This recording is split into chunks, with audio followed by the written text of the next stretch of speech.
Hello दोस्तों, स्वागत है आपका फिर हमारे एक बार ऑफिशियल स्टडी अड्डा चैनल में। हम लोग दोस्तों एसएससी जीडी कांस्टेबल के लिए दोस्तों मैथ्स पढ़ रहे हैं, जिसमें हम दोस्तों प्रैक्टिस सेट सॉल्व कर रहे थे। तो प्रैक्टिस सेट नंबर दोस्तों आज हमारा दोस्तों कौन सा है? Practice set number 400। इसमें हम दोस्तों बहुत ही बेहतरीन क्वेश्चन आपको सॉल्व करवाते हैं डेली 20 क्वेश्चन, ठीक है। तो आइए हम अपना क्लास स्टार्ट करते हैं। उससे पहले आप लोग अगर मेरा टेलीग्राम चैनल दोस्तों ज्वाइन करना चाहते हैं तो ये मेरा टेलीग्राम चैनल का नाम है ऑफिशियल स्टडी अड्डा। आप उसे सर्च करेंगे तो वहाँ उससे ज्वाइन हो सकते हैं, नहीं तो उसकी लिंक आपको डिस्क्रिप्शन में दी गई है, वहाँ से आप उसको ज्वाइन कर सकते हैं, ठीक है दोस्तों। तो आइए हम अपनी क्लास को स्टार्ट करते हैं। तो हमें पहला क्वेश्चन दिया गया दोस्तों कि यन के किस मान के लिए 28, 53, 7 यन 8 से विभाज्य होता है। तो हमने दोस्तों डिविजिबिलिटी रूल जब पढ़ा था तो 2 से जो डिवाइड होता है दोस्तों लास्ट का अंक डिवाइड होना चाहिए या 0 होना चाहिए। 4 से पढ़े थे दोस्तों तो लास्ट के 2 अंक डिवाइड होने चाहिए या तो 2 0 होने चाहिए। और जब 8 की डिविजिबिलिटी पढ़ा हमने दोस्तों तो लास्ट के 3 अंक या तो 0 हो या तो किससे विभाज्य हो, 8 से विभाजित हो। तो यहाँ पर दिया दोस्तों 37 दिया है, ठीक है। 37 दिया तो 8 चौक 32 हो जाएगा। यहाँ पर बचेगा कितना दोस्तों 5। तो 5 के पीछे 2 लगाएंगे तो 52 8 से डिवाइड नहीं हो रहा है। 4 लगाएंगे तो 54 भी नहीं डिवाइड हो रहा है। फिर 6 लगाएंगे तो 56, 8 से 56 यानी कि जो ये दोस्तों यन का मान हो जाएगा वो कितना हो जाएगा आपका 6। तो ऑप्शन नंबर सी यहाँ पर सही होगा। और डी अगर 8 लगाएंगे तो डी भी आपका 58 दोस्तों 8 से विभाज्य नहीं है, ठीक है। तो ये और ये कैंसिल हो जाएंगे। ऑप्शन नंबर सी आपका एकदम सही जवाब हो जाएगा, यानी कि यहाँ पर जो यन की वैल्यू होगी दोस्तों वो 6 आएगी, ठीक है दोस्तों। आइए क्वेश्चन समझ में आया होगा दोस्तों। आइए अगला क्वेश्चन देखते हैं, क्वेश्चन नंबर 2। ये क्वेश्चन हमसे कहा है कि 3 संख्याओं में से पहली संख्या और दूसरी संख्या का औसत दूसरी संख्या और तीसरी संख्या के औसत से 20 अधिक है। पहली और तीसरी संख्या के बीच का अंतर कितना है दोस्तों, ये बताना हमको। आइए इसको सॉल्व करते हैं। आप लोग अगर खुद से ट्राई करना चाह रहे हैं तो आप हमसे 10-20 सेकंड ले सकते हैं, आप खुद ट्राई कर सकते हैं एक बार, ठीक है। तो आप लोग एक बार ट्राई करिए, नहीं होता तो हम करवा रहे हैं आपको।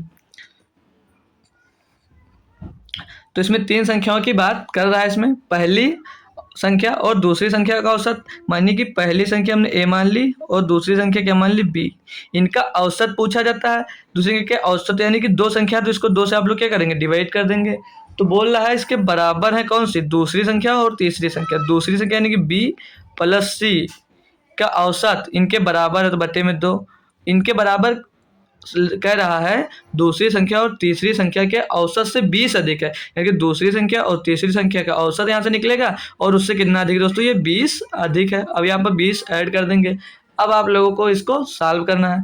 अब हम सॉल्व करेंगे आगे, तो इसका एलसीएम लेंगे, 2 आ जाएंगे, 20 दूना 40 हो जाएगा। तो इधर ये उतना ही रहेगा, ए प्लस बी और बटे में 2 ही रहेगा।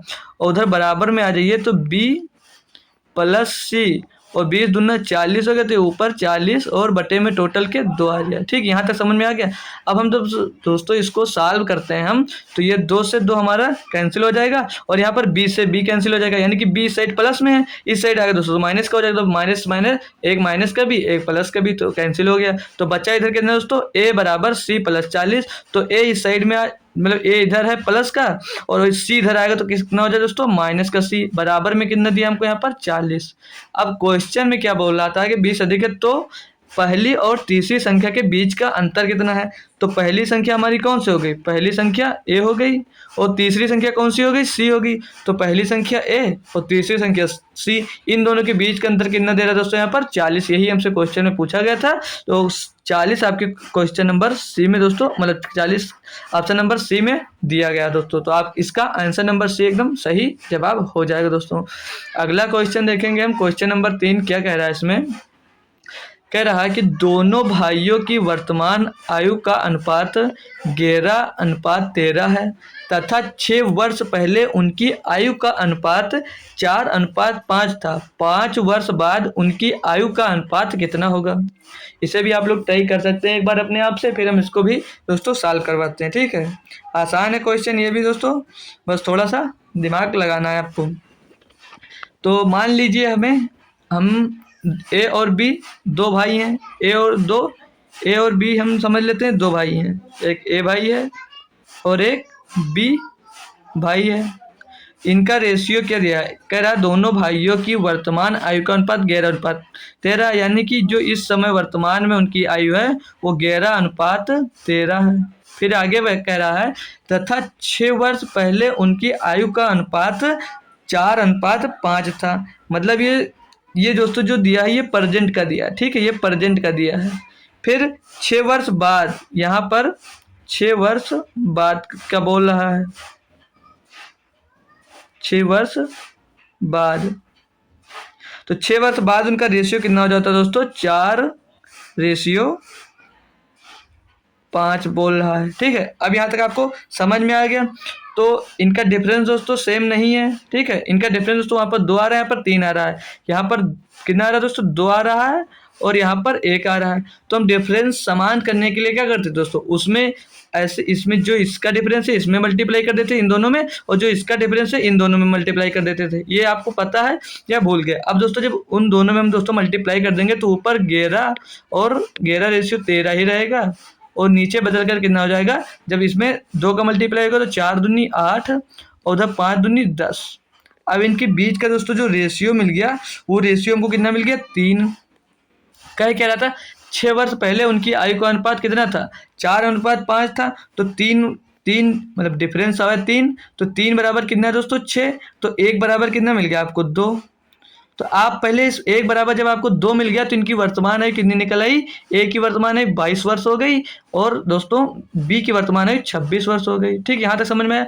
अब आगे क्वेश्चन में कह रहा था 5 वर्ष बाद उनकी आयु का अनुपात कितना होगा, मतलब ये वर्तमान आयु आज निकल कर आई है, आपको 5 वर्ष बाद बताना है, तो इसमें आप प्लस कर देंगे 5 तो ये हो जाएगी 27 और रेशियो 26 में 5 जुड़ेगा 31, यानी कि 27 रेशियो 31 उनकी 5 साल बाद आयु का अनुपात हो जाएगा, जो कि ऑप्शन नंबर आपको दोस्तों डी में दिया गया था। डी ऑप्शन इसका एकदम सही जवाब हो जाएगा दोस्तों। क्वेश्चन नंबर 4 क्या दिया देखेंगे,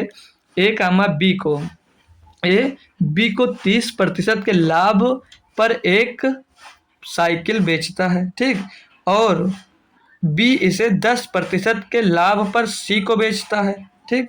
यदि सी होगा दोस्तों, ये हिंदी का आर्ट बन गया यहाँ पर, यदि सी उस साइकिल के लिए 1287 रुपये का भुगतान करता है तो ए के लिए साइकिल का मूल्य कितना था।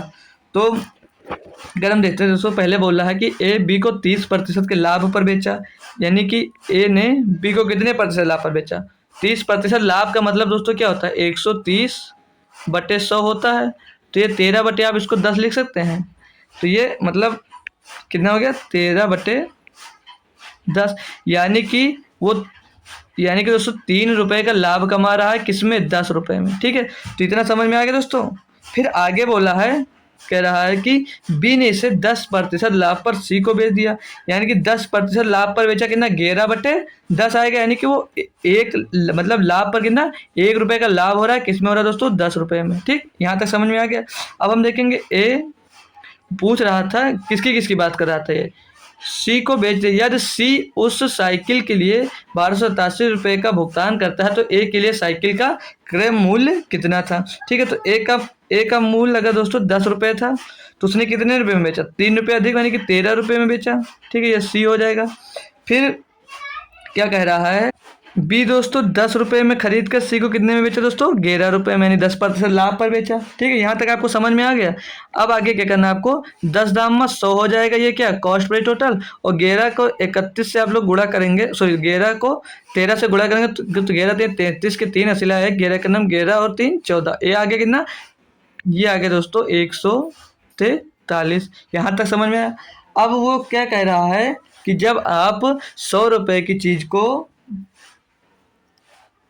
मतलब 100 रुपये की चीज़ कितनी बढ़कर हो गई, 143 रुपये की, 143 रुपये का मान दिया 1287 रुपये, तो 143 का आप लोग क्या निकालेंगे, मान निकालेंगे, फिर आप कॉस्ट प्राइस निकालेंगे। तो 143 का मान दिया हमको 1287 रुपया, या तो यहाँ से आप सीधे 1 का मान निकाल लीजिए, या तो सीधे आप 100 का मान निकाल सकते हैं, ठीक है। यानी कि ये 100 का मान पूछ रहा था हमसे, पूछ रहा था ए के लिए साइकिल का क्रय मूल्य क्या था, मतलब ए ने कितने रुपए में खरीदा था, तो ए का मूल्य निकाला था, यानी कि 100 हमको निकालना है।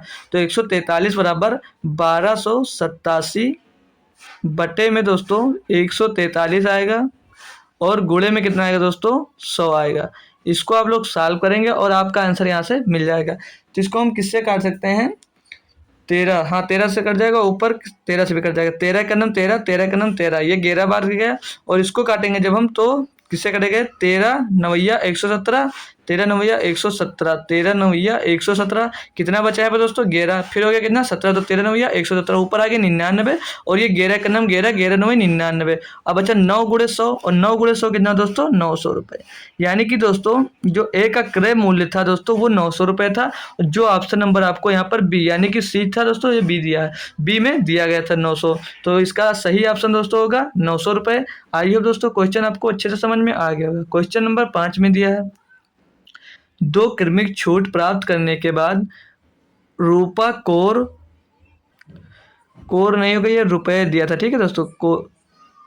रूपा को 1619 रुपये 20 पैसे में एक ड्रेस मिली जिसका अंकित मूल्य 2000 रुपये है। यदि दूसरी छूट 8% है तो पहली छूट ज्ञात कीजिए। दोस्तों ये कह सकते हैं हम काफ़ी इंपॉर्टेंट क्वेश्चन है, क्योंकि इस टाइप का क्वेश्चन बहुत ही ज़्यादा दोस्तों देखने को मिलता है, ठीक है। तो बोल रहा उसका क्रय मूल्य कितना था दोस्तों? 2000 रुपये। क्रय मूल्य 2000 रुपये था, ठीक है। क्रय मूल्य 2000 रुपये था। अब बोल रहा है उसने अंकित मूल्य पर एक दूसरी छूट 8% की, तो यानी कि पहली छूट कितनी दी थी? तो पहली छूट को अगर आप लोग दोस्तों ए मान लिया या एक्स मान लिया, मतलब उसने पहली छूट दी कितनी? ए की दी, तो यानी 100% में दी थी, 100 माइनस ए लिख लीजिए बटे में 100।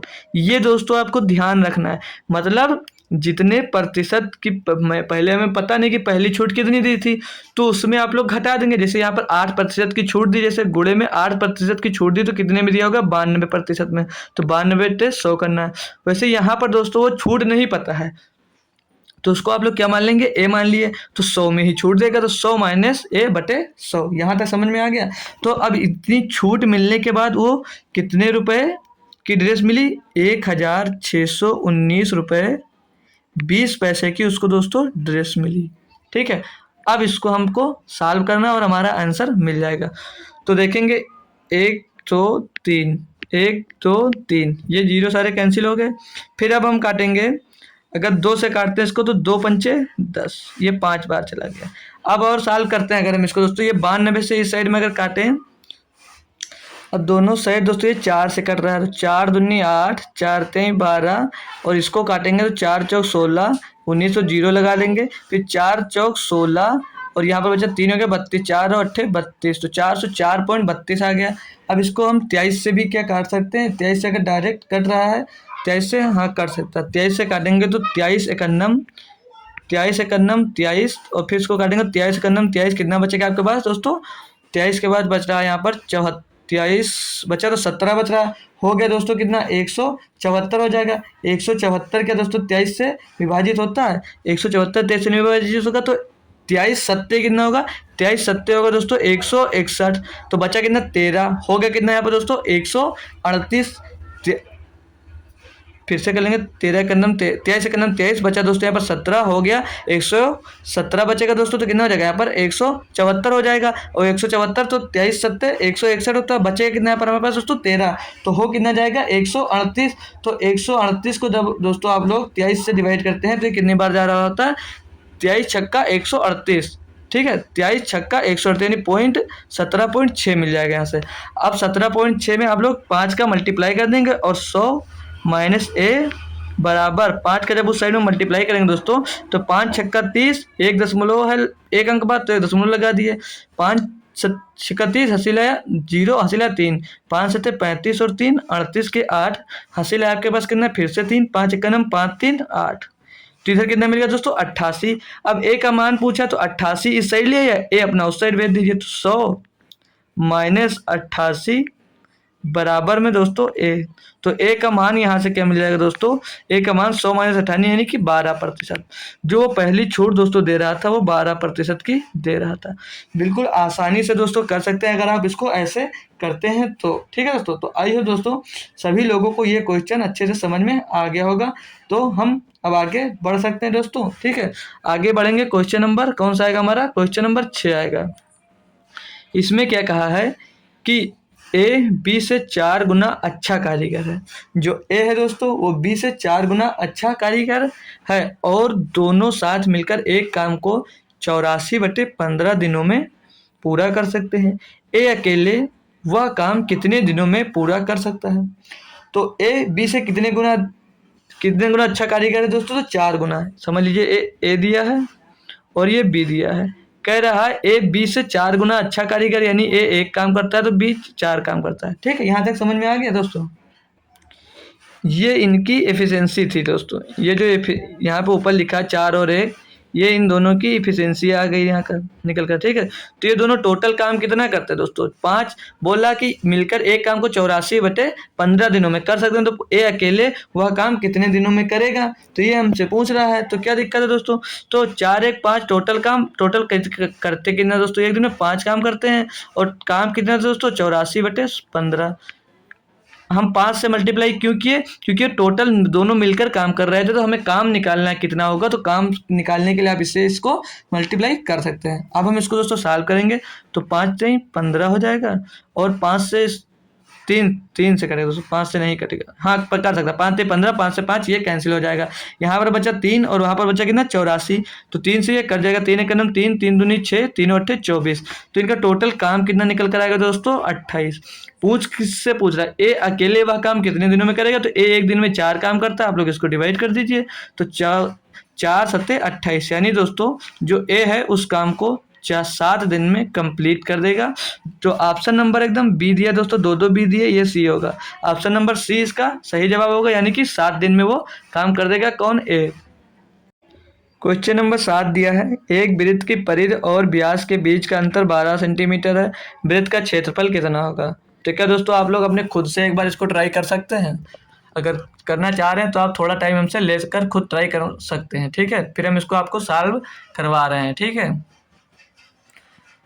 तो आइए हम ही ट्राई करते हैं, मतलब हम ही सॉल्व करवाते हैं आपको। आप कर पा रहे हैं तो अच्छी बात है, और फिर भी एक बार आप लोग यहाँ से ध्यान से देखिए। तो वृत्त का परिधि जो होती है दोस्तों वो 2πr होता है, और व्यास होता है d। व्यास d होता है, लेकिन d बराबर क्या होता है दोस्तों? 2r, मतलब त्रिज्या का 2 गुना व्यास होता है। तो पूछ रहा है व्यास के बीच का अंतर, तो 2r दिया है। 2r क्यों? क्योंकि यहाँ पे r निकालना है हमें, तभी हम वृत्त के क्षेत्रफल ज्ञात कर सकते हैं। तो r बराबर दोस्तों बता रहा है कि कितना अंतर है? 12 सेंटीमीटर का। अब आप लोग जब यहाँ से 2r कॉमन ले रहे हैं दोस्तों, 2r कॉमन हो रहा है, तो बचेगा अंदर कितना? 22 बचेगा π-1, यानी कि 22/7 -1 बचेगा यहाँ पर, और बराबर में दोस्तों आपको 12 दे रखा है। अब इसको और सॉल्व करेंगे दोस्तों, अगर r की वैल्यू निकालेंगे यहाँ से डायरेक्ट हम, तो r बराबर यहाँ पे दिया 12 × 7 हो जाएगा, 12 और गुणे में 7, और ये जो 2 दिया तो सब भाग में आ जाएगा। अंदर क्या बचा? 7 का नाम 7, 22 से 7 जाएगा दोस्तों, तो पर बचेगा 15/7। तो 7 ऊपर मल्टीप्लाई होगा, तो 15 कहाँ जाएगा? आपके नीचे आ जाएगा। यहाँ से आपको इसको सॉल्व करना है और आपका आंसर आ जाएगा। 4 3 चौक 3 से कटेगा। ठीक है, 3 चौक 12, 3 5 15, 2 दूनी 4, यानी कि जो रेडियस आ गई आपकी दोस्तों वो 14/5 आ गई। और वृत्त के परिधि क्या होता है दोस्तों? πr²। वृत्त की जो परिधि होती है दोस्तों वो πr² होती है। पाई का मान कितना है दोस्तों? 22/7 गुणे में 14/5 का जब दोस्तों आप लोग स्क्वायर करेंगे तो 14 का स्क्वायर 196, और बटे में 25 से 5 है दोस्तों, 5 का स्क्वायर 25 हो जाएगा। अब यहाँ से आप लोग इसको सॉल्व कर लीजिए, आपका आंसर आ जाएगा। तो ये 7 से काटेंगे इसको, तो 7 दूनी 14 बचा 5 हो गया 56, 7 8 56, यानी कि 22 गुणे 28/25। तो आप लोग गुणा कर लीजिए फिर भाग करिए। तो 22 28 दूना 56, 56 के 6 हासिल है आपके पास 5, फिर 28 दूना 56 और 5 61, 616 आ गया। 616 बटे कितना दिया दोस्तों? 25। अब आप लोग इसको जब 25 से डिवाइड करेंगे तो 25 दूना 50, कितना बचा? 25 दूना 50 बचा आपके पास यहाँ पर दोस्तों 11, कितना हो गया यहाँ पर? 116, फिर 25 चौके 100, 25 चौके 100 बचा 16, पॉइंट लगाएंगे 160 हो जाएगा। कितना फिर से डिवाइड होगा? 25 छक्के 150 बचा 10 हो गया कितना? 100, 25 चौके 100, यानी कि 24.64 सेंटीमीटर स्क्वायर इस वृत्त का क्षेत्रफल निकल कर आ गया, जो कि ऑप्शन नंबर हमको ए में दिया गया था दोस्तों। आई होप आप खुद से इसको सॉल्व कर लिए होंगे, नहीं सॉल्व किए तो आप लोग यहाँ से इसको समझ जरूर गए होंगे अच्छे से। आइए क्वेश्चन नंबर दोस्तों हमको दिया है 8 इसमें बोल रहा है दोस्तों। क्वेश्चन इंग्लिश में नहीं है, बड़ा था इसलिए नहीं आया, तो इंग्लिश में नहीं है। दे रखा 2 रेलगाड़ियां 60 किलोमीटर प्रति घंटे और 95 किलोमीटर प्रति घंटे की चाल से एक ही दिशा में चल रही है। रेलगाड़ी एक ही दिशा में चल रही है, इसको भी ध्यान रखना है। तेज रेलगाड़ी द्वारा धीमी रेलगाड़ी में बैठे एक व्यक्ति को पार करने में 36 सेकंड का समय लगता है। तो तेज रेलगाड़ी की लंबाई कितनी है दोस्तों? इस टाइप का क्वेश्चन हम आपको शायद कल भी करवाए थे। अगर आप लोगों ने वो लेक्चर देखा होगा दोस्तों, तो आप इसको खुद से भी कर सकते हैं। ठीक है, आप लोग इसको खुद से कर सकते हैं। तो कुछ टाइम चाहे तो आप ले सकते हैं खुद से सॉल्व करने के लिए, फिर हम आपको समझाते हैं। ठीक है, तो कैसे इसको करना है। तो आइए सीखते हैं। 2 रेलगाड़ियां एक ही दिशा में चल रही है, मतलब इधर ये भी रेलगाड़ी इधर ही जा रही है, दूसरी रेलगाड़ी भी इधर ही जा रही है। ये 60 किलोमीटर प्रति घंटे की गति से जा रही है। कितने? 60 किलोमीटर प्रति घंटे की गति से जा रही है। और ये जो दूसरी है दोस्तों, ये 95 किलोमीटर प्रति घंटे से चल रही है। ठीक है, आगे बोल रहा है तेज रेलगाड़ी द्वारा धीमी रेलगाड़ी में बैठे एक व्यक्ति को 36 सेकंड में पार करती है। मतलब यहाँ पर एक व्यक्ति बैठा है, इसको वो 36 सेकंड में मात्र पार करती है। यहाँ तक क्वेश्चन दोस्तों समझ में आ गया? एक बार थंब कर दीजिए अगर दोस्तों यहाँ तक समझ में आ गया। तो हमने फार्मूला पढ़ा, इसमें पूछा तेज रेलगाड़ी की लंबाई कितनी है। लंबाई यानी कि दूरी, लंबाई मतलब होता है यहाँ पर डिस्टेंस। ठीक है, लंबाई मतलब डिस्टेंस होता है। तो दूरी ज्ञात करना, तो दूरी बराबर हमारा फार्मूला क्या था दोस्तों? चाल गुणे समय। चाल गुणे समय, इतना तो सबको पता ही होगा। ठीक है, चाल गुणे समय होता है। अब हमारी चाल कितनी दी थी दोस्तों? 60 किलोमीटर और 95 किलोमीटर प्रति घंटा। लेकिन जब एक ही दिशा में जा रही होती है तो हमारा चाल दोस्तों क्या होता है? घट जाता है। अगर विपरीत दिशा में होती है तो चाल जुड़ जाती है। तो 95 से 60 जाएगा तो कितना बचेगा दोस्तों? 35। मतलब 35 इनकी चाल हो गई। और समय कितना दिया था दोस्तों? ये समय दिया था 29 मिनट। तो 29 से इसमें आप समय दिया था 29 सेकेंड। 29 सेकेंड, 1 मिनट देख लेते हैं। 36 सेकेंड दिया था। ठीक है दोस्तों, ना कि 29, 36 सेकेंड। अब ये दोस्तों हमको किस में दिया दोस्तों? ये किलोमीटर में दिया, आंसर मीटर में आ रहा है। तो आप इसमें किसका मल्टीप्लाई कर देंगे दोस्तों? 5/18 का। 5/18 का दोस्तों मल्टीप्लाई कर देंगे, हमारा आंसर आ जाएगा इसको कैलकुलेट करने के बाद दोस्तों। जब आप 5/18 से मल्टीप्लाई करें तो आंसर किस में आएगा दोस्तों? मीटर पर सेकंड में। ये बात ध्यान रखिएगा, ये मीटर पर सेकंड में बनाने के लिए इसको 5/18 से भाग किया गया, और किलोमीटर पर घंटे में बनाने के लिए 18/5 से मल्टीप्लाई किया जाता है।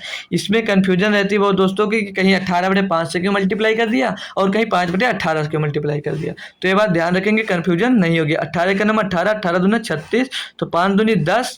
10 को दोस्तों जब आप लोग 35 से गुणा करेंगे तो 350 आ जाएगा। 350 मीटर क्या आ गया यहाँ पर दोस्तों? आपको ट्रेन की लंबाई, यानी कि 350 मीटर तेज वाली जो तेज रेलगाड़ी थी उसकी लंबाई आ गई 350 मीटर। ऑप्शन नंबर 20 का एकदम सही जवाब हो जाएगा दोस्तों। आई होप दोस्तों क्वेश्चन आसानी से आप लोग समझ लिए होंगे। ठीक है, क्वेश्चन नंबर 9 क्या दिया है? पाइप ए और बी भरी हुई टंकी को क्रमशः 15 मिनट और 20 मिनट में खाली कर सकते हैं। ठीक, जबकि अकेले पाइप सी दिया दोस्तों। ये सी को पता नहीं 8 क्यों बन जाता है बार बार। सी खाली टंकी को 8 मिनट में भर सकता है। यदि पाइप ए, बी और सी को एक साथ खोला जाता है तो टंकी को कितने घंटों में भरी जाएगी? 10 सेकंड 15 सेकंड का टाइम है। आप लोग दोस्तों अपने आप से एक बार कर इसका आंसर कमेंट जरूर करें। ठीक है, फिर हम इसको आपको समझाते हैं कैसे किया जाएगा दोस्तों। आसानी से आप लोग इसे भी कर सकते हैं, टफ नहीं है दोस्तों। तो देखते हैं ए कितने देर में भर सकता है। ए दोस्तों इसको 15 मिनट में भर सकता है। ठीक है, ए 15 मिनट में भर सकता है। बी इसको कितनी देर में भर सकता है? बी इसको 20 मिनट में भर सकता है। बी इसको 20 मिनट में भर सकता है। और बोल रहा है सी खाली टंकी को 8 मिनट में भर देगा। तो सी ये 8 मिनट में भर रहा है। तो ये भर रहा है मानी कि ये सब माइनस, ये घटा रहे हैं। ठीक है, ये खाली कर रहे हैं मतलब ये घट रहा है, और ये भर रहा है ये प्लस। ठीक है, जोड़ ध्यान रखना है इतनी बात को, क्योंकि एक में जोड़ कर अगर आप लोग निकाले लेंगे तो गलती हो जाएगी। अब इनका एलसीएम कितना हो जाएगा दोस्तों? तो 15 और 20 का एलसीएम होगा 60, और 60 में दोस्तों 8 का देखें तो 4 मिला, 2 नहीं मिला, तो 60 में 2 का मल्टीप्लाई कर देंगे तो 120 इनका क्या आ जाएगा दोस्तों? एलसीएम मिल जाएगा। तो इन दोनों का एलसीएम हो गया 120, यानी कि 15 जो ए है उसको 8 मिनट में खाली कर रहा है, और बी है दोस्तों मतलब 1 मिनट में 8 खाली कर रहा है 8 लीटर, और जो बी है दोस्तों वो बी छक्का 120 6 1 मिनट में 6 लीटर खाली कर रहा है, और जो 8 है दोस्तों तो 15, यानी कि 8 एकम 8 8 पंचे 40, ये 15, यानी कि 1 मिनट में वो 15 लीटर दोस्तों भर रहा है। तो पूछा गया तो टंकी को कितने घंटों में भरी जाएगी। अगर ए बी सी सब साथ में खोल दिए जाते हैं, तो ए बी सी अगर साथ में खोल दिए जाते हैं, तो ए यानी कि ये -8 1 मिनट में 8 लीटर खाली कर रहा है, और ये -6 कि ये 6 मिनट में खाली कर रहा है, और ये +15 होगा क्योंकि ये भर रहा है दोस्तों 1 मिनट में 15 लीटर। तो 8 6 14 प्लस का 15 माइनस का 14, यानी कि कितना भर आ गया 1, यानी कि 1 मिनट में 1 लीटर भरी जा रही है दोस्तों। तो 120 लीटर टंकी कितनी देर में भरी जाएगी, तो 120/1 बराबर 120 मिनट में वो दोस्तों टंकी भर जाएगी। 120 मिनट यानी कि 2 घंटों में दोस्तों टंकी आपकी भर जाएगी। 2 घंटे में टंकी पूरी टोटल दोस्तों भर जाएगी। ऑप्शन नंबर डी इसका एकदम दोस्तों सही जवाब, सी दोस्तों सी ऑप्शन इसका सही जवाब हो जाएगा। आई होप दोस्तों इसको भी बहुत आसानी से आप लोग समझ लिए होंगे, ठीक है, कोई दिक्कत नहीं होगी इसमें। अगला क्वेश्चन है दोस्तों 10 नंबर, बोल रहा है किसी धनराशि पर 30% वार्षिक दर से 2 वर्ष के लिए चक्रवृद्धि ब्याज वार्षिक रूप से संयोजित है दोस्तों, और साधारण ब्याज के बीच का अंतर दोस्तों 5,400 रुपये है, यानी 5400 रुपये है, तो वह राशि कितनी है। तो इसको आप किस मेथड से दोस्तों करना चाहेंगे, तो हम इसको SI और CI और SI के डिफरेंस वाला फार्मूला एक होता है उससे भी हम कर सकते हैं। क्या फार्मूला तो हमारा CI मतलब compound interest minus simple interest 2 years का जब दिया होगा दोस्तों, 2 ईयर्स का दिया होता है, तो कौन सा फार्मूला होता है, P मल्टीप्लाई में R/100 का होल स्क्वायर, ये फार्मूला लगाते हैं, इतना सभी को पता होगा, ठीक है। तो इनके बीच का डिफरेंस कितना दिया दोस्तों 5400 रुपये 5,400 रुपये, ठीक है। मूलधन पूछ रहा है, ठीक है, धनराशि, तो P ज्ञात करना है, P गुणे R स्क्वायर कितना, R यहाँ पर दोस्तों 30 है, तो 30 का स्क्वायर कितना होगा दोस्तों 900, और 100 का स्क्वायर कितना होगा दोस्तों 10,000 हो जाएगा। इतना समझ में आ गया। अब इसको हमें सॉल्व करना, तो पहले इधर ही सॉल्व कर लो, तो 0 0 ये 2 0 से 2 0 कैंसिल हो गया। अब 100 का मल्टीप्लाई दोस्तों 54 में होगा, तो कितना हो जाएगा ये 5400, 5400, और पीछे आप लोग डबल 0 लगा देंगे 100 वाला, कितना हो गया दोस्तों 5,40,000, बटे में कितना आ जाएगा दोस्तों 9 से आप जब इसको दोस्तों डिवाइड करेंगे तो आपका प्रिंसिपल यहाँ से मिल जाएगा, यानी कि धनराशि यहाँ से आपको मिल जाएगी अमाउंट। तो 9 छक 54 और पीछे कितने दोस्तों 4 0 है, 4 0, यानी कि 60,000 दोस्तों इसकी धनराशि थी, जो कि ऑप्शन नंबर आपको दोस्तों यहाँ पर सी में दी गई थी। आप लोग इतनी आसानी से इसको कर सकते हैं। क्या आपको दोस्तों 3 साल वाला भी फार्मूला याद है? अगर 3 साल वाला फार्मूला दोस्तों आपको याद है तो बहुत ही अच्छी बात है, नहीं याद है तो हम एक बार लिख दे रहे हैं, आप कहीं पर उसको नोट कर लीजिए, ठीक है। 3 साल वाला फार्मूला क्या होगा, CI का मतलब compound interest minus simple interest, ये कितने साल की बात कर रहा है, ये 3 वर्ष अगर चक्रवृद्धि ब्याज दिया है, इनके बीच का अंतर है। तो फार्मूला क्या होगा दोस्तों, PR का स्क्वायर ब्रैकेट में 300 प्लस में R ब्रैकेट क्लोज बटे में दोस्तों 100 का क्यूब, बटे में 100 का क्यूब, ठीक है। ये फार्मूला अगर आपको याद है तो आपके एग्जाम में दोस्तों इन अगर डिफरेंस वाला क्वेश्चन आता है तो इन दोनों के क्वेश्चन के अलावा 2 साल और 3 साल के अलावा और कोई भी दोस्तों दूसरा क्वेश्चन नहीं आने वाला है। और भी तरीके हैं दोस्तों इसको सॉल्व करने के लिए। 2 वर्ष में साधारण ब्याज कितना मिलेगा दोस्तों 60%, 2 वर्ष में साधारण ब्याज कितना मिलेगा 60%। अगर आप लोग दोस्तों क्या कर रहे हैं कि अगर चक्रवृद्धि ब्याज निकालते तो हमने फार्मूला सीखा क्या, 2m स्क्वायर प्लस दोस्तों 2m plus m square by 100, तो 30 का स्क्वायर होता है कितना 900 बटे 100 यानी कि 9 बचा यहाँ पर, और पहले गुणज 30 यानी कि 60। तो यहाँ पर दूसरे साल में कितना मिला था दोस्तों आपको ब्याज? 69 मिल रहा था।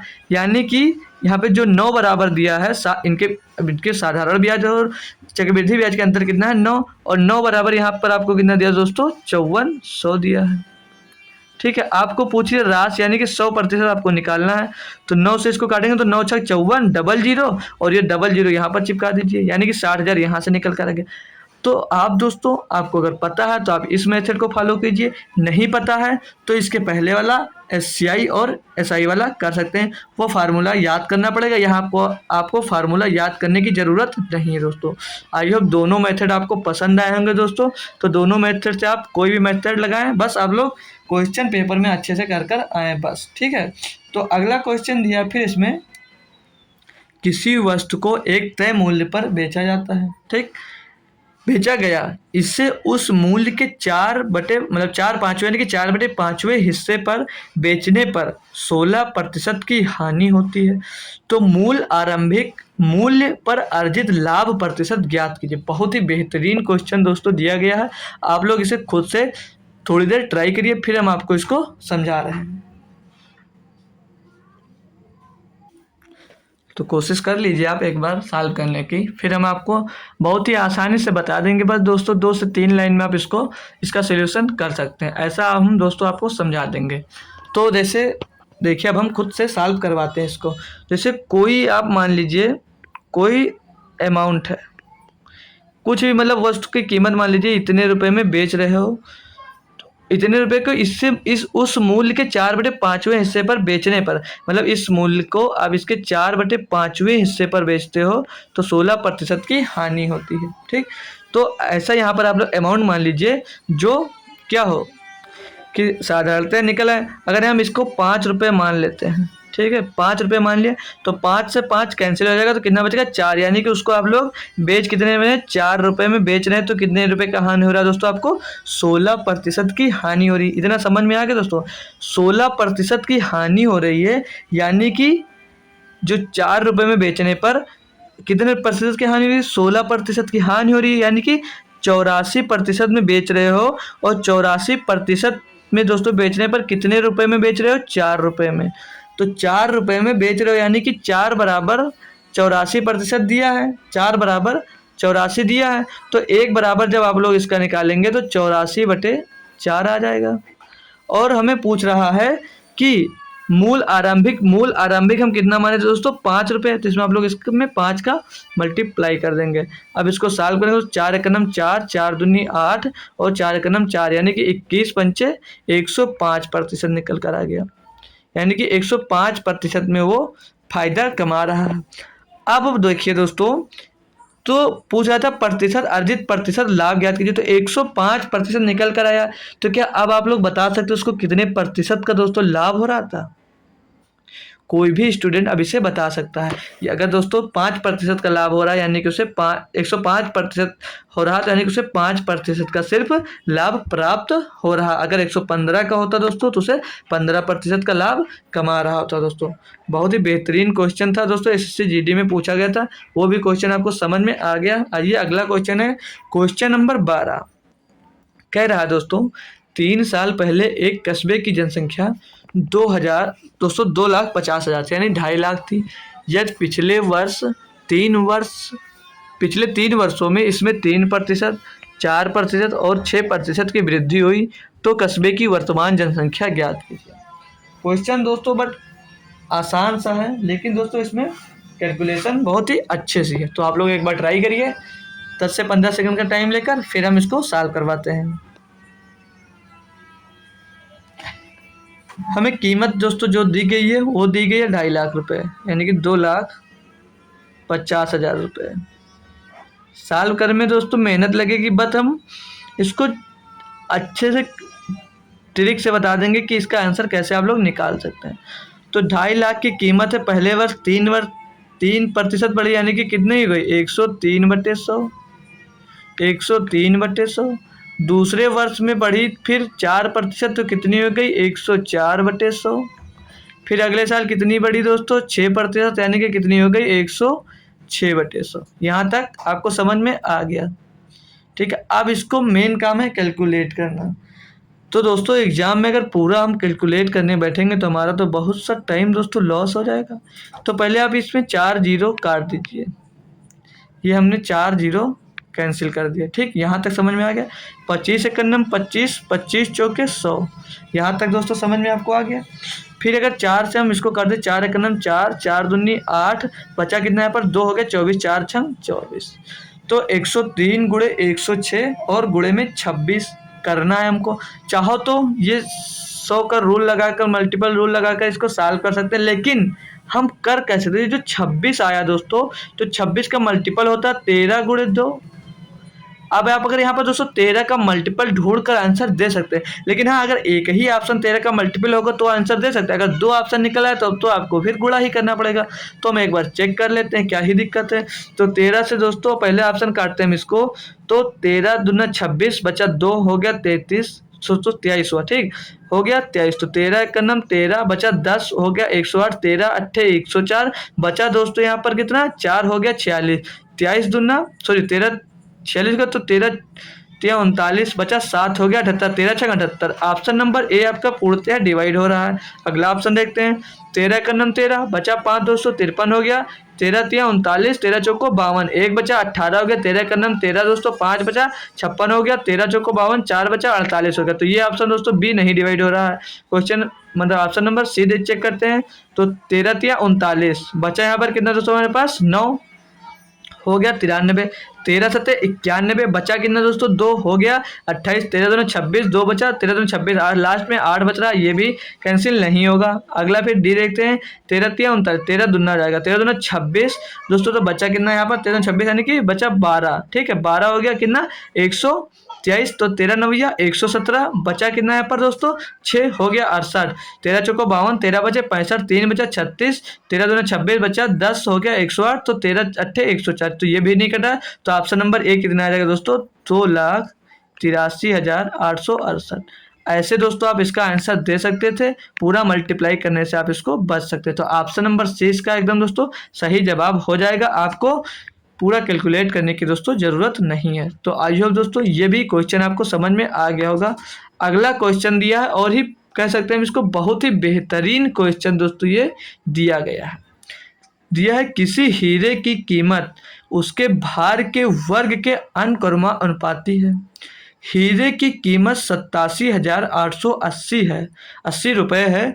यह 2 टुकड़ों में टूट गया जिनका भार 5.8 के अनुपात में है। हीरे के टूटने से कितने की हानि हुई। हम इसके लिए दोस्तों आपको 30 सेकंड दे देते हैं। आप लोग इसको खुद से एक बार सॉल्व कर कर हमको ज़रूर बताइएगा। ट्राई जरूर कीजिए दोस्तों एक बार खुद से सॉल्व करने की। अगर इसको दोस्तों सॉल्व कर लेते हैं तो आप समझ लीजिए बहुत ही अच्छा चाह रहे हैं, बहुत ही अच्छा पढ़ रहे हैं दोस्तों। ठीक है, तो फिर हम इसको आप सॉल्व करना आपको दिखाते हैं। पूरा स्टेप बाय स्टेप हम दोस्तों सिखाएंगे। कभी भी इस टाइप का क्वेश्चन दोस्तों अगर मिल भी जाता है तो आप उसमें नहीं फंसेंगे। तो क्वेश्चन में कह रहा है किसी हीरे की कीमत उसके भार के वर्ग के अनुक्रमा अनुपाती होता है। अनुक्रमा अनुपाती मतलब क्या होता है दोस्तों कि जिस प्रोपोर्शन में उसका वेट बढ़ता है उसी उसके वर्ग के प्रोपोर्शन में दोस्तों कीमत बढ़ती है। ये इसमें कहा गया है। ठीक है, तो कह रहा है यानी एक वर्ष एक बड़ा हीरा था। जैसे हमारे पास मान लीजिए एक बड़ा हीरा था, ये हमने मान लिया बड़ा हीरा था। ठीक है, हीरे का साइज नहीं, बस आप लोग इसको बड़ा हीरा मान लीजिए। कह रहा है यह 2 टुकड़ों में टूट गया जिनका भार 5:8 के अनुपात में। यानी दोस्तों ये 2 टुकड़ों में टूटा, तो एक का भार 5 है, दूसरे का भार दोस्तों 8 है। ठीक, तो दोनों हिस्सों को मिलाकर कितना हो जाएगा दोस्तों 13 हो जाएगा। कि टोटल का जो भार था दोस्तों वो कितना था 13 था। आगे कह रहा है मतलब क्वेश्चन में कहा है कि हीरे के टूटने से कितनी हानि हुई। उसने इसमें कहा था हीरे के टूट गया जिनका भार इतना, तो हीरे के टूटने से कितने की हानि हुई। तो हीरे के टूटने की हानि कितनी, तो उसने कहा कि जितना उसका वेट है उसके वर्ग के बराबर उसका मूल्य है। तो टोटल वेट दोस्तों 13 है, तो इसके वर्ग के बराबर इसका मूल्य यानी कि 169 बराबर इसका मूल्य दोस्तों, ठीक है, 169 बराबर मूल्य। तो 169 यानी कि एक का मान कितना आ जाएगा यहाँ से 169, यानी कि यहाँ पर 13 का आप लोग स्क्वायर किए। फिर पूछ रहा है कि उनके टूटने के, यानी कि इनका स्क्वायर कितना होगा दोस्तों 25 और इनका स्क्वायर कितना होगा 64। इन दोनों को जोड़ेंगे तो हम कितना आ जाता है 89। तो 89 इसमें जब हम घटाएंगे दोस्तों तो मिल जाएगा, 9 में 9 गया, 8 16 में 8 गया 80। यानी कि उसको 80 रुपए का घाटा हो रहा है। कब? हीरा टूटने के बाद। ठीक है, ये वो कह रहा था टोटल हीरे के वर्ग के बराबर उसकी कीमत है, और जब टूट गया तो उसकी कीमत कितनी, उसका भी वर्ग ही करेंगे, तो उसका वर्ग आता है 89 जोड़ने पर, तो 80 रुपए का यहाँ पर उसको घाटा हो गया। तो यहाँ पर जो मूल्य दिया था दोस्तों वो कितने रुपए देता, 169। हीरे की कीमत दी थी 169 बराबर 87,880 रुपये। तो 169 बराबर 169 बराबर 87,800, दिख नहीं रहा, कलर चेंज कर लेते हैं दोस्तों, 87,880 रुपये। ठीक, ये हमको दिया 69 बराबर। अब हम इसको अगर 13 से काटते हैं तो 13 तिया 13 तेरह में 69, 13 से इसको काटेंगे, 13 छंग 78, बचा कितना है पर दोस्तों 13 छंग 78, तो कितना बचा 9 हो गया 98, 13 सत्ते 91, कितना बचा दोस्तों यहाँ पर 63 91, तो फिर से बचा 7 हो गया 78, 13 छंग 78, यानी कि 6,760 मिल गया। फिर से अगर ये 13 से एक बार हाँ डिवाइड हो जाएगा, तो 13 का नाम 13 और 13 पचे 65 और बचा कितना 2, 13 2 26, यानी कि दोस्तों एक बराबर जो इसका मूल्य आ गया 520 रुपये आ गया। पूछ रहा था हीरा टूटने से कितनी हानि हुई, तो हानि कितनी हो रही थी 80, तो 80 बराबर क्या निकालोगे दोस्तों 80 का इसमें आप लोग 520 में मल्टीप्लाई कर दोगे तो पीछे जीरो का जीरो आ जाएगा, 8 का मल्टीप्लाई दोस्तों जीरो से होगा तो जीरो आएगा, 8 दूनी 16 के 6 हासिल आया 1, 8 पंचे 40 और 1 41, यानी कि दोस्तों उसे 41,600 रुपये की हानि हो रही थी। कब? जब वो हीरा दोस्तों टूट जाता था। तो ऑप्शन नंबर बी इसका एकदम सही जवाब हो जाने वाला दोस्तों। आई होप दोस्तों क्वेश्चन इस समझ में आपको आ गया होगा, खुद से अगर लगा लिए थे तो बहुत ही अच्छी बात है दोस्तों। और ये क्वेश्चन दोस्तों एसएससी जीडी 24 फरवरी 2024 शिफ्ट 1 में पूछा जा चुका था। बहुत ही बेहतरीन लेवल का दोस्तों ये क्वेश्चन था दोस्तों, आपके समझने लायक। तो अगला क्वेश्चन देखते हैं, क्वेश्चन नंबर 14 दोस्तों। ये तो आसान है, सिंप्लीफिकेशन का 10 सेकंड देंगे दोस्तों आपको, सॉल्व कर हमको आंसर कमेंट करिए तुरंत। दिया 12/3, 12/3 ऑफ 4 माइनस 88 प्लस 75 प्लस 6 गुणे 2 ऑफ 15। पहले हमको पता है दोस्तों क्या सॉल्व होता है, अगर बार दिया होता तो बार सॉल्व होता, उसके बाद क्या सॉल्व होता दोस्तों ऑफ सॉल्व होता, फिर ब्रैकेट मतलब सॉल्व होता है, फिर हमारे जो भाग, फिर गुणा और प्लस माइनस सॉल्व होता है, ये तो सबको पता है। तो देखेंगे पहले हम ऑफ सॉल्व करते हैं, पहले हम ऑफ सॉल्व कर लेंगे, बाकी सब नंबर ऐसे ही उतार लेंगे यहाँ पर दोस्तों। ठीक है, तो 12 डिवाइडेड में 3 दिया था, तो 3 का गुणा दोस्तों 4 से होगा तो 3 चौक 12 आ जाएगा। फिर माइनस में 88 प्लस में 75 दिया गया है। ठीक है, आंसर अपना कमेंट जरूर करते रहिएगा। ठीक है, फिर 75 प्लस में 6 गुणे में 2 ऑफ 15 दिया था, 2 का गुणा 15 से हो जाएगा तो कितना हो जाएगा दोस्तों 30। अब इसको हम पहले भाग कर लेंगे और गुणा कर लेंगे, तो 12 का मल्टीप्लाई दोस्तों 12 से होगा तो 1 बचेगा, माइनस का 88 प्लस का 75 और प्लस का 6 गुणे 30 यानी कि 180। अब इसको हम जोड़ लेंगे। यहाँ पर दोस्तों एक बात हम आपको जरूरी बता दे रहे हैं, जो ये यहाँ पर एक बचता है, काफ़ी लोग एग्जाम में दोस्तों पेपर में सॉल्व करते हैं इसलिए एक को ये भूल जाते हैं। ठीक है, ये लिख लिया करिए। अब हम सॉल्व करते हैं, तो 80 में दोस्तों 75 जोड़ेंगे, 80 में 75 जोड़ेंगे तो कितना हो जाएगा, 80 में 20 जोड़ा 200, 200 में दोस्तों 55 जोड़ेंगे 255, 255 और एक की कितना हो जाएगा 256। 256 में दोस्तों घटा कितना रहा ये दोस्तों 88। घटाने पर क्या मिलेगा, 16 में से 8 जाएगा, बचेगा आपको 8। सारे डिजिट 8 दिए हैं, पूरा घटाना पड़ेगा। यहाँ पर बचा 4, 4 से 8 यानी 14 से 8 गया, बच्चा 6 और यहाँ पर 1 बचा, यानी कि कितना मान होगा इनका दोस्तों 168। 168 आपको ऑप्शन नंबर बी में दिया गया। ऑप्शन नंबर 20 का एकदम सही जवाब हो जाएगा। जितने लोगों ने आंसर उसका कमेंट किया वेरी गुड सभी को दोस्तों। आइए अगला क्वेश्चन सॉल्व करते हैं। क्वेश्चन नंबर 15 इसमें दिया दोस्तों 3 अलग अलग क्रॉसिंग पर ट्रैफिक लाइटें क्रमशः 30 सेकंड, 40 सेकंड और 60 सेकंड के बाद बदलती हैं। 30 मिनट में वे कितनी बार एक साथ बदलेंगी।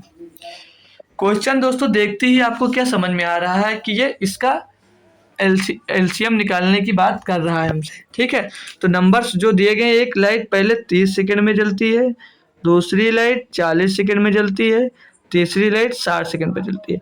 तो बोल रहा है ये एक साथ कितनी बार जलेंगी और एक साथ 30 मिनट में कितनी बार जलेंगी। तो इन सभी का एलसीएम कितना होगा 60, 40 और 30 का एलसीएम होता है 120। ठीक है, 120 होता है। यानी कि ये 120 सेकंड में दोस्तों 120 सेकंड आ गया। 120 सेकंड यानी कि ये सब एक साथ 120 यानी कि 2 मिनट आ गया।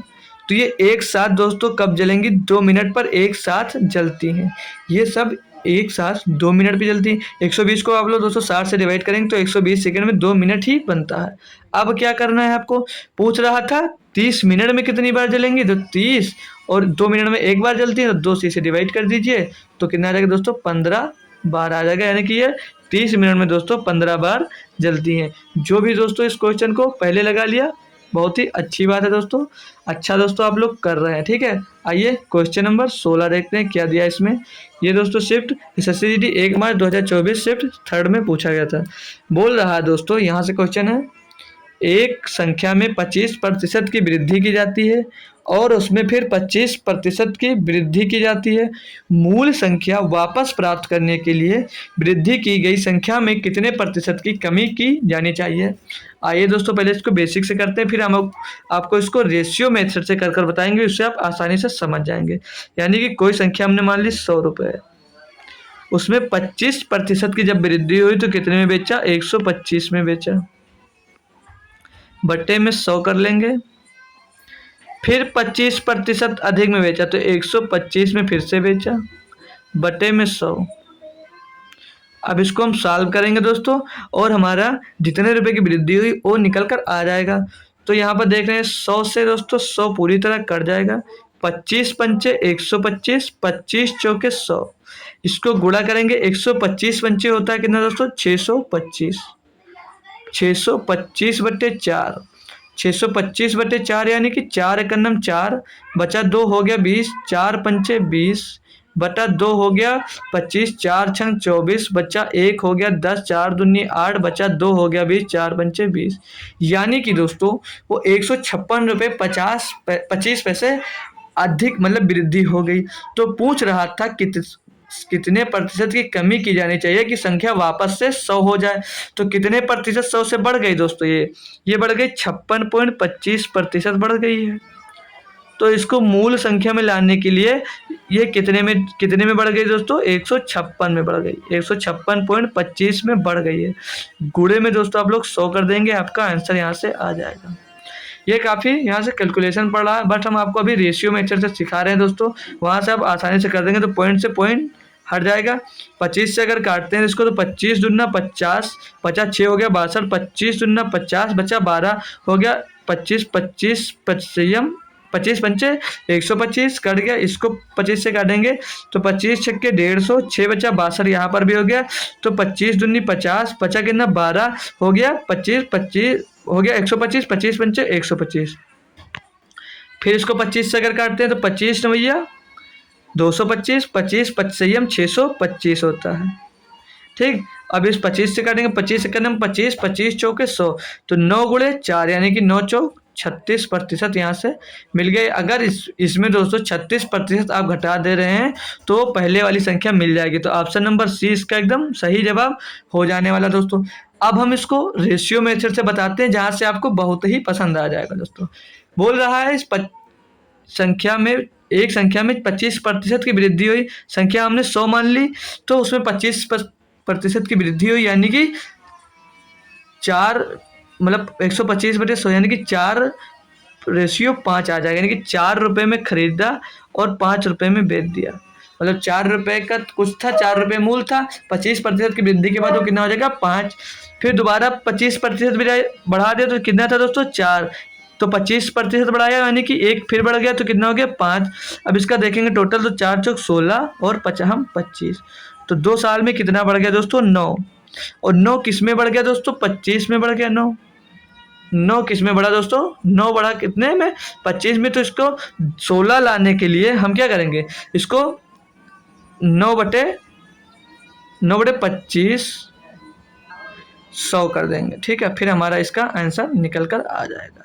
तो 25 सेकंड में 25, 25 चौके 100, 9 चौक 36, यानी कि 36% अगर घटा देता है तो फिर से उसका क्रय मूल्य आ जाएगा, मतलब जितने का मूल्य था वो आ जाएगा। ऑप्शन नंबर सी सही जवाब है। जो भी पसंद आया वो मेथड आप लोग दोस्तों फॉलो करिए एग्जाम में, जिससे आपको गलती ना हो। जिस मेथड से आप लोग कर ले रहे हैं उसी मेथड को आप लोग एग्जाम में करना। ठीक है, एक व्यक्ति एक वस्तु खरीदता है और 10% की हानि पर बेचता है।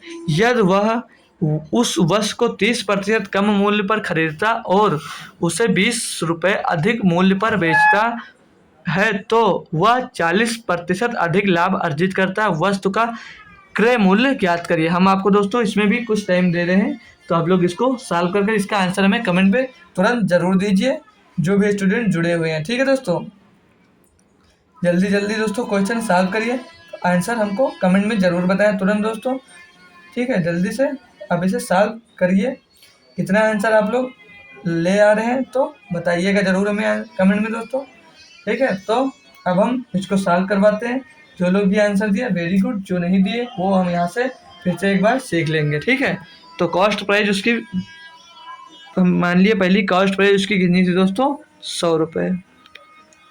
वो बोल रहा है 10% की हानि पर बेचता है, यानी कि सेलिंग प्राइस कितनी हो जाएगी दोस्तों 90 हो जाएगी। सेलिंग प्राइस 90, 10% हानि में बेचा तो सेलिंग प्राइस 90 रुपये आ गई। फिर बोल रहा है दोस्तों अगर क्रय मूल्य में 30% कम कर दिया, यानी कि क्रय मूल्य 100 था तो 30% कम करेगा तो 70 आ जाएगा। फिर बोल रहा है उसे 20 रुपये अधिक पर बेचता है तो 40% का लाभ अर्जित करता है, यानी 70 रुपये का 40% जब आप लोग निकालेंगे तो कितना आ जाएगा 28 आ जाएगा। यानी कि इसको बेच कितने में रहा दोस्तों, बेच रहा तो 70 में 28 जुड़ेगा, यानी कि 98 रुपये में बेच रहा है। ठीक, यहाँ तक आपको समझ में दोस्तों अच्छे से आ गया। कह रहा है तो वस्तु का क्रय मूल्य ज्ञात करना है। तो दोस्तों 90 से कितना बढ़ गया 98, यानी कि 8 रुपये बढ़ गया। ठीक है, और 8 रुपये बोला था 30% कम में खरीदता है और उसे 20 रुपये अधिक में बेचता है, यानी कि 8 का मूल्य कितना, 8 बराबर कितना दोस्तों यहाँ पर 20 दिया है। हमें ज्ञात क्या करना है क्रय मूल्य, यानी कि कॉस्ट प्राइस उसकी ज्ञात करनी 100। तो 8 बराबर 20 तो 100 बराबर क्या हो जाएगा दोस्तों 100 बराबर 20/8 और गुणे में दोस्तों 100। इसको आप लोग सॉल्व करेंगे आपका आंसर यहाँ से मिल जाएगा। तो 4 पंचे 20, 4 दूनी 8, 2 से इसको काटेंगे तो 50 बार जाएगा, यानी कि 50 गुणे 5 कितना हो जाएगा 250 रुपये। यानी कि जो उसकी दोस्तों कॉस्ट प्राइस थी वो कितनी थी दोस्तों 250 रुपये, जो ऑप्शन नंबर आपको डी में दिया गया। आई होप दोस्तों क्वेश्चन आप लोग ये बहुत ही बेहतरीन तरीके से अच्छे से समझ गए होंगे, कभी गलत नहीं करेंगे दोस्तों।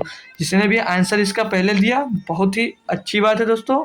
अब हम इसका अगला क्वेश्चन करते हैं, क्वेश्चन नंबर 18 देखते हैं। 18 नंबर क्वेश्चन इसमें बोल रहा है 2 लोगों को 600 रुपये की धनराशि उधार दी गई। एक को 5% की वार्षिक दर से और दूसरे को 13% की वार्षिक दर से।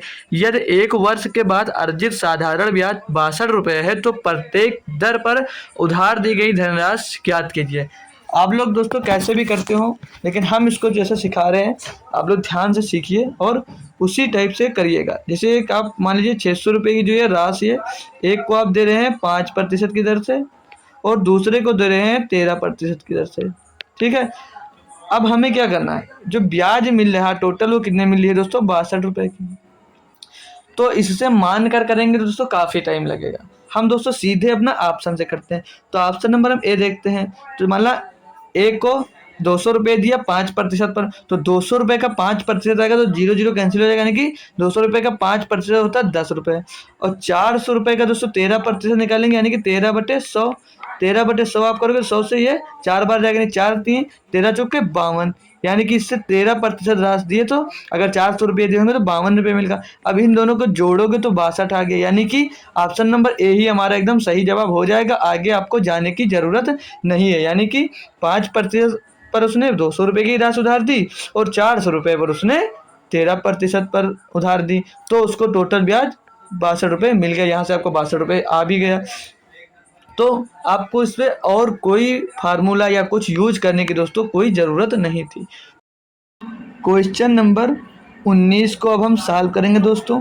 क्वेश्चन नंबर 19 में हमसे बोला है, एक व्यक्ति 6 किलोमीटर प्रति घंटे की चाल से चलता है और 4 घंटे में एक निश्चित दूरी तय करता है। यदि वह व्यक्ति अपनी चाल को बढ़ाकर 8 किलोमीटर प्रति घंटा कर दे तो उसे समान दूरी तय करने में कितना समय लगेगा। क्वेश्चन आप लोग दोस्तों सॉल्व करिए, आपको कितना समय लगेगा इसे सॉल्व करने में। हम आपको टाइम दे रहे हैं थोड़ा सा, फिर हम इसको सॉल्व करवा रहे हैं। इसमें दोस्तों क्वेश्चन में दिया है कि जब क्वेश्चन में समान दूरी दिया हो तो आपको स्पीड का रेशियो निकाल लेना है। तो स्पीड का रेशियो पहले क्या दिया था, आप लोग सॉल्व करते रहिएगा, हम भी सॉल्व आपको करवाते हैं, ठीक है। तो इस चाल कितनी दी है दोस्तों, चाल का रेशियो यहाँ से निकालेंगे तो 6:8 दिया। पहली 6 किलोमीटर प्रति घंटे से चल रहा था, दोबारा वो 8 किलोमीटर प्रति घंटे से चलने लगा, ठीक। तो इसको आप सॉल्व करें, 2 3 6 2 चौका 8 यानी कि 3:4 आ जाएगा। अब जब दोस्तों दूरी मतलब जो समान दिशा में समान दूरी दिया हो तो जो चाल का उल्टा क्या होता है, समय, चाल का उल्टा समय का रेशियो हो जाएगा। तो समय का रेशियो आपको यहाँ से क्या मिलेगा दोस्तों, समय का, एक मिनट, टाइम लिख दीजिए सीधे सीधे, ठीक है। टाइम का रेशियो क्या मिलेगा आपको, इसका उल्टा यानी कि 4:3 मिल जाएगा, ठीक है। 4:3 यहाँ से मिल गया टाइम का रेशियो, यानी पहले 4 घंटे लगते थे, अब उसे कितने घंटे लगेंगे दोस्तों, तो पहले 4 घंटे लगते थे, अब कितने घंटे लग रहा है दोस्तों, उससे 3 घंटे। तो 3 घंटे आपको लगेगा, ऑप्शन नंबर बी में दोस्तों दिया गया है, यानी कि अब उसे दोस्तों 3 घंटे लगेंगे। ऑप्शन नंबर सी इसका सही जवाब हो जाने वाला है दोस्तों। तो ये भी क्वेश्चन आप लोग आसानी से सीख लिए। ये क्वेश्चन 22 फरवरी 2024 शिफ्ट 4 में पूछा गया था। अगला क्वेश्चन है क्वेश्चन नंबर 20। इसको आप लोग दोस्तों होमवर्क में करेंगे। क्वेश्चन क्या दिया है, एक शंकु की ऊंचाई 24 सेंटीमीटर है और इसके आधार की त्रिज्या 10.5 सेंटीमीटर है, तो शंकु का आयतन ज्ञात कीजिए। तो शंकु के आयतन का आप लोगों को फार्मूला में बता देता हूँ, आप लोग वैल्यू पुट कर इसको सॉल्व कर इसका आंसर दोस्तों हमें कमेंट सेक्शन में ज़रूर देना। आप लोग जब कमेंट में दोस्तों आंसर देते हैं तो उससे हमको एक अलग ही खुशी मिलती है और मोटिवेशन मिलता है, ठीक है दोस्तों। और क्लास करने के बाद आप लोग दोस्तों वीडियो को लाइक ज़रूर कर दिया करिए और कमेंट भी करा करिए दोस्तों कि क्लास आपको कैसे लगी। तो शंकु के आयतन का फार्मूला दोस्तों होता है 1/3 पाई आर स्क्वायर एच। इस फार्मूले पे आप लोग दोस्तों वैल्यू पुट करेंगे और आपका आंसर जो भी निकल कर आएगा दोस्तों, उस आंसर को आपको कमेंट में ज़रूर से ज़रूर बताना होगा दोस्तों, ठीक है। हम आशा करते हैं दोस्तों आप लोग कमेंट में आंसर इसका ज़रूर देंगे दोस्तों। तो आज का लेक्चर यहीं पे ख़त्म करते हैं दोस्तों। हमने 20 क्वेश्चन आज दोस्तों सॉल्व किए जो भी एसएससी जीडी में पूछे गए थे और मोस्ट इम्पॉर्टेंट दोस्तों क्वेश्चन थे।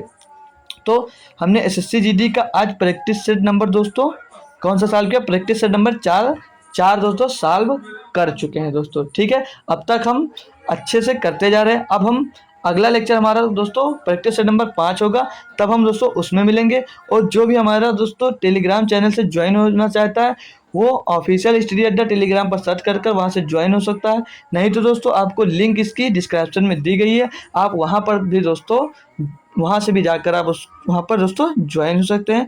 तो दोस्तों तब तक के लिए थैंक यू सो मच। हम मिलते हैं आपको दोस्तों अगले लेक्चर में, लेक्चर नंबर 5 में दोस्तों। और अगर दोस्तों किसी भी क्वेश्चन में आपको दिक्कत आ रहा है दोस्तों किसी भी प्रकार की सिर्फ मैथ से रिलेटेड, तो आप लोग दोस्तों टेलीग्राम पर भी मैसेज कर सकते हैं, नहीं तो आप हमारे नंबर पे भी आप लोग मैसेज कर सकते हैं। हम आपको आपकी हेल्प वहाँ से पूरी तरह से दोस्तों करेंगे। क्वेश्चन में जो भी दिक्कत होगी हम वहाँ से आपकी क्वेश्चन को सॉल्व करेंगे और जो भी दिक्कत आ रही होगी दोस्तों उस क्वेश्चन में हम वो दिक्कत आपकी ज़रूर सॉल्व करेंगे। तो हमारा नंबर है 72 38 88 54 98, ठीक है दोस्तों। तो हम अब चलते हैं। थैंक यू सो मच, जय हिंद।